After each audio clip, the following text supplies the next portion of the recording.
کسی گاؤں میں ایک چھوٹا سا لڑکا رہتا تھا جس کا نام علی تھا۔ علی بہت غریب تھا لیکن اس کا دل بڑا تھا۔ وہ ہمیشہ دوسروں کی مدد کرنا چاہتا تھا چاہے اس کے پاس خود کچھ نہ ہو۔ ایک سرد رات تھی۔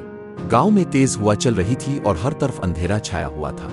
علی کے پاس ایک چھوٹا سا دیا تھا جس کی روشنی بہت مدھم تھی، مگر علی نے سوچا اگر میں اپنا دیا لے کر باہر نکلوں تو شاید کسی کی مدد کر سکوں۔ وہ علی نے اپنے کپڑے لپیٹے دیا سنبھالا اور باہر نکل گیا۔ راستے میں اس نے ایک بوڑھی عورت کو دیکھا جو سردی سے کانپ رہی تھی۔ علی نے اپنی چادر اتار کر عورت کو اڑا دی اور اپنا دیا اس کے ہاتھ میں دے دیا۔ عورت نے کمزور آواز میں کہا، بیٹا تم نے میری جان بچا لی، اللہ تمہیں خوش رکھے۔ علی مسکرا دیا اور اندھیرے میں واپس چل پڑا بغیر کسی روشنی کے۔